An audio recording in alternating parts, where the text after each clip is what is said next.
ದಿನದಿಂದ ದಿನಕ್ಕೆ ಅಭಿವೃದ್ಧಿಯಾಗುತ್ತಿರುವ ಶಿರಸಿ ನಗರದಲ್ಲಿ ಅಷ್ಟೇ ಪ್ರಮಾಣದಲ್ಲಿ ವಾಹನ ಸಂಖ್ಯೆಗಳು ಏರಿಕೆಯಾಗುತ್ತಿದೆ. ಇದರಿಂದ ಸಂಚಾರ ದಟ್ಟಣೆ ದೊಡ್ಡ ಸಮಸ್ಯೆಯಾಗಿದ್ದು, ಹಿಂದಿನ ಸರ್ಕಾರದ ಅವಧಿಯಲ್ಲಿ ಶಿರಸಿಗೆ ಮಂಜೂರಾಗಿದ್ದ ಟ್ರಾಫಿಕ್ ಪೊಲೀಸ್ ಠಾಣೆಯು ಇನ್ನು 10 ದಿನದೊಳಗೆ ಕಾರ್ಯಾರಂಭಗೊಳ್ಳಲಿದೆ ಎಂದು ತಿಳಿದು ಬಂದಿದೆ. ಹಿಂದಿನ ಬಿಜೆಪಿ ಸರ್ಕಾರದ ಅವಧಿಯಲ್ಲಿ ಮುಖ್ಯಮಂತ್ರಿ ಬಸವರಾಜ ಬೊಮ್ಮಾಯಿ ಹಾಗೂ ಗೃಹ ಸಚಿವ ಆರಗ ಜ್ಞಾನೇಂದ್ರ ಅವರಿಗೆ ಶಿರಸಿಯಲ್ಲಿ ಸಂಚಾರ ಸಮಸ್ಯೆಯ ಕುರಿತು ಮನವರಿಕೆ ಮಾಡಿ ಶಿರಸಿ ಸಂಚಾರ ಪೊಲೀಸ್ ಠಾಣೆ ಮಂಜೂರು ಮಾಡಿಸಲು ಹಿಂದಿನ ಶಾಸಕರು ಹಾಗೂ ಹಾಲಿ ಸಂಸದ ವಿಶ್ವೇಶ್ವರ ಹೆಗಡೆ ಕಾಗೇರಿ ಪ್ರಮುಖ ಪಾತ್ರ ವಹಿಸಿದ್ದರು. ಆದರೆ ಮಂಜೂರಿಯಾದ ಸಂಚಾರ ಪೊಲೀಸ್ ಠಾಣೆ ಪ್ರಾರಂಭಗೊಳ್ಳುವ ಮುನ್ನ ವಿಧಾನಸಭಾ ಚುನಾವಣೆ ಘೋಷಣೆಯಾಗಿತ್ತು. ನಂತರ ಸರ್ಕಾರವೂ ಸಹ ಬದಲಾದಂತೆ ಸ್ಥಳೀಯ ಶಾಸಕರು ಬದಲಾದರು. ಇನ್ನು ಶಿರಸಿಯಲ್ಲಿ ಟ್ರಾಫಿಕ್ ಪೊಲೀಸ್ ಠಾಣೆ ಆರಂಭಕ್ಕೆ ಹಲವು ವಿಘ್ನಗಳು ಎದುರಾದ ಹಿನ್ನೆಲೆ ಶಿರಸಿಯ ಸಂಚಾರ ಠಾಣೆ ನೆನೆಗುದಿಗೆ ಬಿದ್ದಿತ್ತು. ಆದರೆ ಅದು ಈಗ 10 ದಿನಗಳೊಳಗೆ ಆರಂಭಗೊಳ್ಳಲಿದೆ ಎಂಬ ಮಾಹಿತಿ ತಿಳಿದು ಬಂದಿದೆ.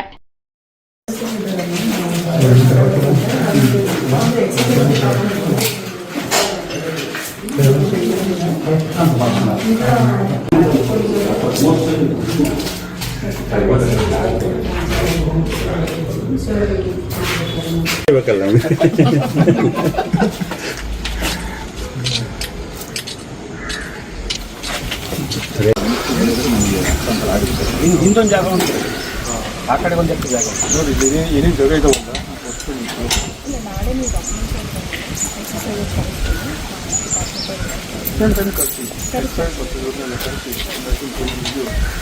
ಇನ್ನು 1 PSI, 2 ASI, 8 ಹೆಡ್ ಕಾನ್ಸ್ಟೇಬಲ್ ಹಾಗೂ 31 ಸಿಬ್ಬಂದಿ ಸೇರಿ 42 ವಿವಿಧ ದರ್ಜೆಯ ಹುದ್ದೆಗಳೊಂದಿಗೆ ಸಂಚಾರ ಠಾಣೆ ಮಂಜೂರಾತಿ ನೀಡಿ ಸರ್ಕಾರ ಆದೇಶ ಹೊರಡಿಸಿತ್ತು. ಬದಲಾದ ಸರ್ಕಾರದ ವ್ಯವಸ್ಥೆಯಲ್ಲಿ ಅನುಷ್ಠಾನಕ್ಕೆ ಹಿನ್ನಡೆಯಾದರೂ ಇದೀಗ ಸಂಚಾರ ಠಾಣೆ ಆರಂಭಗೊಳ್ಳಲಿದೆ.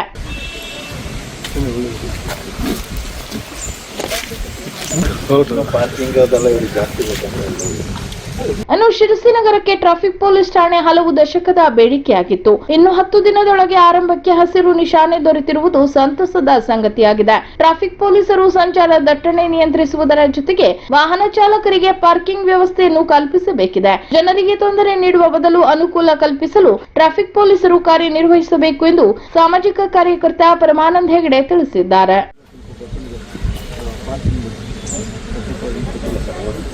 ಮಾಡಿ 4-5 ಪ್ಲೇಸ್ ಕೊಡ್ತಿದ್ದಾರೆ ಅವರು.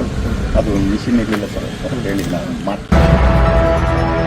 ಮನುಷ್ಯನಿಗೆ ಆರೋಗ್ಯವೇ ಮೊದಲಾಗಬೇಕು. ಅದಕ್ಕಾಗಿ ಅಂತರಂಗ ಹಾಗೂ ಬಹಿರಂಗ ಸ್ವಚ್ಛತೆ ಇಟ್ಟುಕೊಳ್ಳಬೇಕಿದೆ ಎಂದು ಕಾಗಿನೆಲೆಯ ಕನಕ ಗುರುಪೀಠದ ಶ್ರೀಮದ್ ಜಗದ್ಗುರು ಶ್ರೀ ನಿರಂಜನಾನಂದ ಪುರಿ ಸ್ವಾಮೀಜಿಗಳು ನುಡಿದರು. ಅವರು ಮಂಗಳವಾರ ರಾತ್ರಿ ನಗರದ ಹೊರವಲಯದ ಗಣೇಶ ನಗರದ ವೇದ ಆರೋಗ್ಯ ಕೇಂದ್ರದ ನಿಸರ್ಗ ಮನೆಯಲ್ಲಿ ಈ ಕುರಿತು ಮಾತನಾಡಿದರು. ಇನ್ನು ಕಲೆ ನಮ್ಮ ಬದುಕಿನಲ್ಲಿ ಪೌರಾಣಿಕ ಕಥಾನಕ ತಿಳಿಸುತ್ತವೆ. ಕಲೆಯಿಂದ ಏಕಾಗ್ರತೆ, ಮಾನಸಿಕ ನೆಮ್ಮದಿ ಸಾಧ್ಯವಿದೆ. ಪೌರಾಣಿಕ ಕಥೆಗಳನ್ನು ಮಕ್ಕಳಿಗೆ ತಿಳಿಸುವ ಮೂಲಕ ನೈತಿಕತೆ ಕೂಡ ವೃದ್ಧಿಸಿಕೊಳ್ಳಲು ಸಾಧ್ಯವಿದೆ ಎಂದರು. ಪ್ರದರ್ಶನ ಮಾಡಿದ್ದಾರೆ. ಅದರ ಜೊತೆಗೆ ಕಾಳಿಂಗ ಮರ್ದನವನ್ನು ಮತ್ತು ಕೃಷ್ಣನ ತುಂಟಾಟವನ್ನು, ಹಾಲನ್ನು, ಗಡಿಗೆಯನ್ನು ಹೊಡೆಯುವಂಥದ್ದು, ಇವೆಲ್ಲವೂ ಕೂಡ ಕಣ್ಣಿಗೆ ಕಟ್ಟುವ ಹಾಗೆ ನಮ್ಮೆಲ್ಲರ ಮುಂದೆ ನೃತ್ಯವನ್ನು ಮಾಡಿ ಆ ಕೃಷ್ಣನ ಲೀಲೆಗಳನ್ನು ಕಣ್ಣು ಮುಂದೆ ನಡೀತಾ ಇದೆ ಅನ್ನುವಂತಹ ಭಾವನೆಯನ್ನು ನಮ್ಮ ಕುಮಾರಿ ತುಳಸಿಯವರು ಇಲ್ಲಿ ನೃತ್ಯ ಪ್ರದರ್ಶನ ಮಾಡಿದ್ದಾರೆ. ಇನ್ನು ಹೆಚ್ಚು ಇನ್ನು ಕೃಷ್ಣನ ಲೀಲೆಗಳನ್ನು ಈ ಜಗತ್ತಿಗೆ ಪರಿಸರಿಸುವಂತಹ ಶಕ್ತಿ ಆ ಭಗವಂತ ಆ ತಾಯಿಗೆ ಕರುಣಿಸಲಿ. ಇನ್ನು ಹೊಸದುರ್ಗದ ಕುಂಚಟಿಗ ಮಹಾಸಂಸ್ಥಾನದ ಜಗದ್ಗುರು ಶ್ರೀ ಶಾಂತವೀರ ಮಹಾಸ್ವಾಮೀಜಿ ಮಹಾತ್ಮ ಗಾಂಧೀಜಿಯವರ ಜನ್ಮದಿನವನ್ನು ಸ್ವಚ್ಛತೆಗಾಗಿ ಮೀಸಲಿಟ್ಟು ಕೆಲಸ ಮಾಡುತ್ತೇವೆ. ಫೇಸ್ಬುಕ್, ವಾಟ್ಸ್ಆಪ್ಗಳಿಗೆ ಮಾತ್ರ ಸೀಮಿತ ಮಾಡಿಕೊಳ್ಳುತ್ತೇವೆ. ಆದರೆ ನಿತ್ಯವೂ ಸ್ವಚ್ಛತಾ ದಿನವನ್ನಾಗಿಸಿಕೊಳ್ಳಬೇಕು. ಕೇವಲ ಬಹಿರಂಗ ಸ್ವಚ್ಛತಾ ಕಾರ್ಯವಲ್ಲ, ಅಂತರಂಗದ ಸ್ವಚ್ಛತೆಗೆ ಕೂಡ ಆದ್ಯತೆ ನೀಡಬೇಕು ಎಂದರು. ಗಾಂಧಿ ಜಯಂತಿ ಆಚರಿಸೋದು ಅಂದರೆ ನಾಳೆ ಒಂದಿನ ಕಾರ್ಯಕ್ರಮ ತೊಳೆಯೋದಲ್ಲ, ಅಥವಾ ನಾಳೆ ಒಂದಿನ ಫೇಸ್ಬುಕ್ಕಿಗೋ ವಾಟ್ಸಪ್ಗೋ ಸ್ಟೇಟಸ್ಗೋಸ್ಕರ ಮನೆ ಮುಂದೆ ಕಸಬಗ್ಗೆ ತವರು ಹೊಡೆಯೋದಲ್ಲ. ಅಂತರಂಗದಲ್ಲಿರುವಂಥ ಅಜ್ಞಾನವನ್ನು, ಅವಿವೇಕವನ್ನು, ದುರಾಚಾರಗಳನ್ನು, ದುಶ್ಚರ್ಯಗಳನ್ನು ದೂರ ಮಾಡುವಂಥದ್ದೇ ನೈಜ ಗಾಂಧಿ ಜಯಂತಿಯನ್ನು ನಾವೆಲ್ಲರೂ ಕೂಡ ಅರ್ಥ ಮಾಡಿಕೊಂಡ್ರೆ ಆಗ ನಿಜವಾದಂಥ ವಿಶ್ವ ಭಾರತವನ್ನು ವಿಶ್ವಕ್ಕೆ ಗುರು ಆಗಲಿಕ್ಕೆ ಸಾಧ್ಯ ಇದೆ. ಇನ್ನು ಈ ವೇಳೆ ಮಾತನಾಡಿದ ನಿಸರ್ಗ ವೈದ್ಯ ಡಾಕ್ಟರ್ ವೆಂಕಟರಮಣ ಹೆಗಡೆ, ವೇದ ಆರೋಗ್ಯ ಕೇಂದ್ರದ ನಿಸರ್ಗ ಮನೆಗೆ ಆಗಮಿಸಿದ ಗುರುಗಳು ಇಲ್ಲಿನ ಸಾಧಕರಾಗುವ ಜೊತೆ ನಮ್ಮ ನೆಲವನ್ನು ಪಾವನಗೊಳಿಸಿದ್ದಾರೆ. ನಮ್ಮ ಆಹಾರ ಪದ್ಧತಿಗಳಿಂದ, ಜೀವನ ಕ್ರಮದಿಂದ ಅನಾರೋಗ್ಯ ಹೆಚ್ಚಾಗುತ್ತಿದೆ ಎಂದರು. ಇನ್ನು ಯಕ್ಷರೂಪಕ ಪ್ರದರ್ಶಿಸಿದ ತುಳಸಿ ಹೆಗಡೆ, ಪ್ರಸಾದನ ಕಲಾವಿದರಾಗಿ ಸಹಕಾರ ನೀಡಿದ ವೆಂಕಟೇಶ್ ಹೆಗಡೆ ಅವರನ್ನು ಉಭಯ ಶ್ರೀಗಳು ಇದೇ ವೇಳೆ ಗೌರವಿಸಿದರು. ಇನ್ನು ಈ ವೇಳೆ ನಾರಾಯಣ್ ಹೆಗಡೆ, ಸಂಗೀತ ವಿ ಹೆಗಡೆ ಸೇರಿದಂತೆ ಇನ್ನಿತರರು ಉಪಸ್ಥಿತರಿದ್ದರು. ಉತ್ತರ ಕನ್ನಡ ಜಿಲ್ಲಾ ಕಾಂಗ್ರೆಸ್ ಮತ್ತು ಶಿರಸಿ ಬ್ಲಾಕ್ ಕಾಂಗ್ರೆಸ್ ಸಹಯೋಗದಲ್ಲಿ ಗಾಂಧಿ ಜಯಂತಿ ಕಾರ್ಯಕ್ರಮದಂದು ಬಿಡಿಕಿ ಬೈಲ್ನಲ್ಲಿರುವ ಗಾಂಧಿ ಮೂರ್ತಿಗೆ ಮಾಲಾರ್ಪಣೆ ಮಾಡಿ ತದನಂತರ ಶಾಸಕರಾದ ಭೀಮಣ್ಣ ನಾಯ್ಕ್ ಮತ್ತು ಜಿಲ್ಲಾಧ್ಯಕ್ಷರಾದ ಸಾಯಿ ಗಾಂವ್ಕರ್ ನೇತೃತ್ವದಲ್ಲಿ ಹಳೆ ಬಸ್ ಸ್ಟ್ಯಾಂಡ್ ವೃತ್ತದಿಂದ ಕಾಲ್ನಡಿಗೆಯಲ್ಲಿ ಶಿವಾಜಿ ಚೌಕ್ನ CP Bazar, Devikere, Ashwini circle, HKH hospital ಮುಖಾಂತರ ಇಂದಿರಾನಗರದ ಕಾಂಗ್ರೆಸ್ ಕಚೇರಿಗೆ ಆಗಮಿಸಿ ಮಹಾತ್ಮ ಗಾಂಧೀಜಿ ಮತ್ತು ಲಾಲ್ ಬಹದ್ದೂರ್ ಶಾಸ್ತ್ರಿ ಅವರ ಭಾವಚಿತ್ರಕ್ಕೆ ಪುಷ್ಪ ನಮನ ಸಲ್ಲಿಸಿ ಜಯಂತಿ ಆಚರಿಸಲಾಯಿತು. बोलो भारत माता की जय, बोलो भारत माता की जय, महात्मा गांधी जी की जय, महात्मा गांधी जी की जय।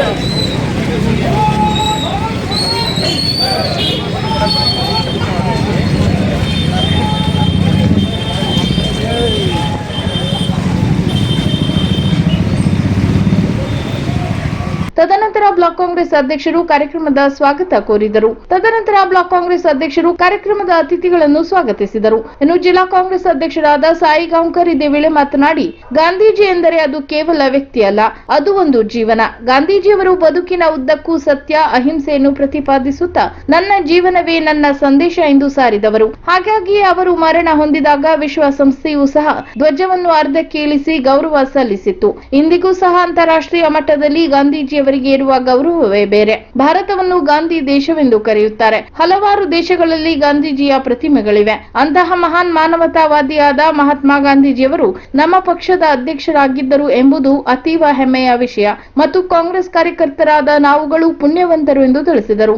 ಇನ್ನು ಗಾಂಧಿ ಜಯಂತಿ ಎಂದು ಕೇವಲ ಸ್ವಚ್ಛತೆ ಕಾರ್ಯಕ್ರಮ ಮಾಡಿ ಮಾಲಾರ್ಪಣೆ ಮಾಡಿದರೆ ಗಾಂಧೀಜಿಯವರು ಕಂಡ ಕನಸು ನನಸಾಗುವುದಿಲ್ಲ. ಅವರ ರೀತಿ ನಮ್ಮ ಬದುಕಿನಲ್ಲಿ ಸರಳತೆ, ಅಹಿಂಸೆ, ಶಾಂತಿಯ ಮನೋಭಾವನೆಯನ್ನು ಬೆಳೆಸಿಕೊಂಡು ಅವರ ಜೀವನದ ಆದರ್ಶವನ್ನು ಪಾಲಿಸಿದಾಗ ಮಾತ್ರ ಆ ಮಹಾತ್ಮರ ತ್ಯಾಗ ಮತ್ತು ಬಲಿದಾನಕ್ಕೆ ನಿಜವಾದ ಗೌರವ ಸಿಗುತ್ತದೆ. ಅಂತಹ ಗೌರವವನ್ನು ಸೂಚಿಸುವ ವ್ಯಕ್ತಿಗಳಾಗಿ ಗಾಂಧೀಜಿಯವರ ಕನಸಿನ ರಾಮರಾಜ್ಯ ಸ್ಥಾಪನೆ ಮಾಡಬೇಕೆಂದು ತಿಳಿಸಿದರು. ಇನ್ನು ಕಾರ್ಯಕ್ರಮದಲ್ಲಿ ಪಕ್ಷದ ಮುಖಂಡರು ಮತ್ತು ಕಾರ್ಯಕರ್ತರು ಉಪಸ್ಥಿತರಿದ್ದರು.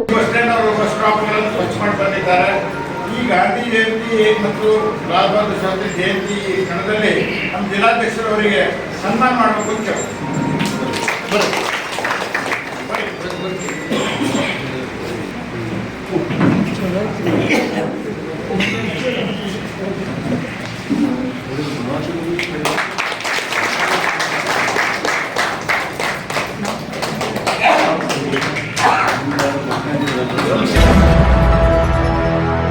ಮಾರಿಗುಡಿ ಸರ್ಕಾರಿ ಪದವಿ ಪೂರ್ವ ಕಾಲೇಜಿನಲ್ಲಿ ಇತಿಹಾಸ ಉಪನ್ಯಾಸಕರಾಗಿ ಕಳೆದ 30 ವರ್ಷಗಳಿಂದ ಸೇವೆ ಸಲ್ಲಿಸಿ ನಿವೃತ್ತಿ ಹೊಂದಿದ ಎಚ್ ದೇವೇಂದ್ರ ಇವರನ್ನು ಆತ್ಮೀಯವಾಗಿ ಬೀಳ್ಕೊಡಲಾಯಿತು.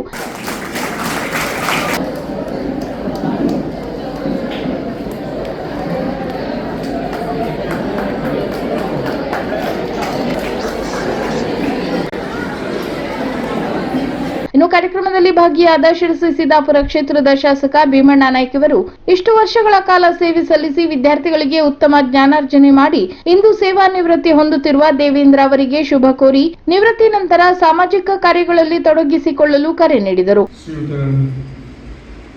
ಎಚ್ ಮಹೇಂದ್ರ ಅವರನ್ನ ನಾನು ಆತ್ಮೀಯವಾಗಿರ್ತಕ್ಕಂಥ ಸ್ವಾಗತವನ್ನು ಕೋರ್ತೀನಿ.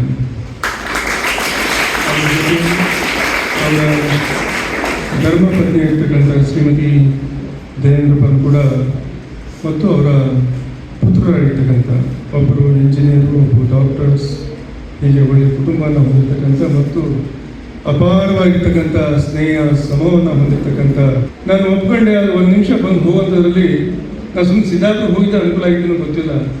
ಈ ಥರದ ಕಾರ್ಯಕ್ರಮ ನನಗೆ ಬಹಳ ನೋವನ್ನು ತಂದುಕೊಡ್ತಕ್ಕಂಥ ಕಾರ್ಯಕ್ರಮ. ಇನ್ನು ಈ ವೇಳೆ ನಗರ ಯೋಜನಾ ಪ್ರಾಧಿಕಾರದ ಅಧ್ಯಕ್ಷರಾದ ಜಗದೀಶ್ ಗೌಡ್ರು, ಕಾಲೇಜು ಅಭಿವೃದ್ಧಿ ಸಮಿತಿ ಉಪಾಧ್ಯಕ್ಷರಾದ ಕೆಎನ್ ಹೊಸ್ಮನಿ, ರಾಮು ಕಿಣಿ, ಗಣಪತಿ ನಾಯ್ಕ್, ವಿವಿಧ ಕಾಲೇಜುಗಳ ಪ್ರಾಚಾರ್ಯರಾದ ನಾಗರಾಜ್ ಗಾಂವ್ಕರ್, ರಮೇಶ್ ಪತ್ರೇಕರ್ ಮತ್ತು ಶಿರಸಿ ನಗರದ ವಿವಿಧ ಕಾಲೇಜುಗಳ ಉಪನ್ಯಾಸಕರು, ಹಳೆ ವಿದ್ಯಾರ್ಥಿಗಳು ಹಾಜರಿದ್ದು ಶ್ರೀಯುತರಿಗೆ ಸನ್ಮಾನಿಸಿ ಬೀಳ್ಕೊಟ್ಟರು. ಇನ್ನು ಸನ್ಮಾನ ಸ್ವೀಕರಿಸಿದ ಎಚ್ ದೇವೇಂದ್ರ ಎಲ್ಲರಿಗೂ ಆತ್ಮೀಯ ಅಭಿನಂದನೆ ಸಲ್ಲಿಸಿದರು. ಇನ್ನು ಕಾರ್ಯಕ್ರಮದ ಅಧ್ಯಕ್ಷತೆಯನ್ನು ಕಾಲೇಜಿನ ಪ್ರಾಚಾರ್ಯರಾದ ರಮೇಶ್ ಶೆಟ್ಟಿ ವಹಿಸಿದ್ದರು.